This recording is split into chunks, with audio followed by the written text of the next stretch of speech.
FET confirms dovish tone, dollar on the back foot. Stocks in Asia rose on Wednesday following positive developments overnight on the U.S.-China trade front. Mainland Chinese stocks gained on the day as the Shanghai Composite rose 0.96% to 2,917.80. Hong Kong's Hang Seng Index also jumped 2.35%. Over in South Korea, the Kospi rose 1.24% to close at 2,124.78, while Australia's S&P ASX 200 also gained 1.19%. In Japan, the Nikkei 225 jumped 1.72% on the day to 21,333.87 as shares of conglomerate SoftBank Group soared 4.03%. Meanwhile, data showed Japan's exports declined 7.8% in May from a year earlier, down for the sixth straight month. The sentiment turned positive after U.S. President Donald Trump said in a tweet that he had a very good telephone conversation with Chinese President Xi Jinping. He added that they will be having a extended meeting next week at the G20 summit in Japan. As a reminder, the summit will start on June 28th. The additional impetus for riskier assets came from Mario Draghi, who indicated that there could be more stimulus measures in Europe.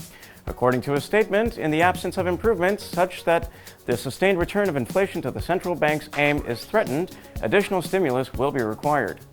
European stocks ended the session little changed on Wednesday ahead of a much-anticipated U.S. Federal Reserve decision on interest rates. The Pan-European Stock 600 hovered around the flat line at the end of the session, with sectors and major bourses mixed.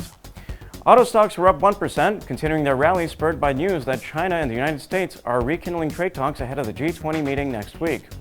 Italy's FT was notably higher as the Deputy Prime Minister Matteo Salvini said earlier Rome would press ahead with a plan to settle overdue state payments by issuing mini-bills unless a better solution was put forward.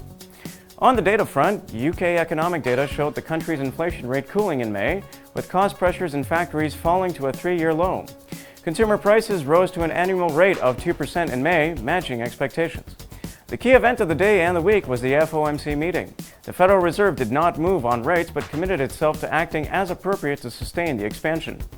The Fed elected to keep the benchmark interest rate within the target range of 2.25% to 2.5%. But new economic projections show that more federal officials seeing the case for a rate cut or two by the end of 2020.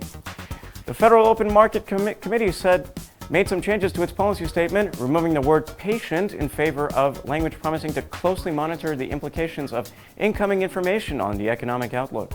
By the way, St. Louis FET President James Bullard voted against the decision to hold rates steady, instead preferring a 25 basis point cut in today's decision. Meanwhile, some members are still taking a hawkish stance. Three FED officials see a case for at least one rate hike by the end of 2020, with one of those three officials predicting 3 rate hikes. As for projections, the median dot plot reflected no rate changes throughout the rest of 2019 and one 25 basis point rate cut in 2020. The economic projections also saw a tick down in future expectations for inflation.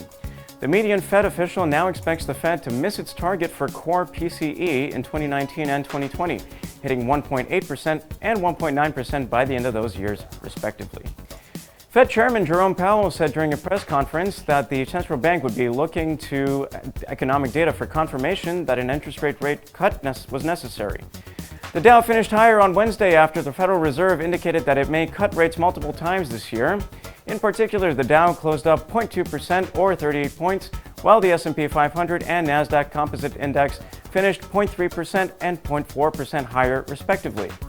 The confirmation of a dovish Fed's tone hit the greenback across the board. As a result, the euro-US dollar jumped north but failed to break above the 1.125 intermediate resistance.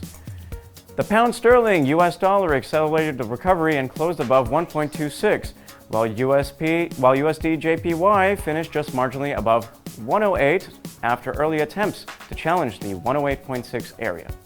That is all for today. Thank you for watching. Please click subscribe to always be in touch with the latest market news.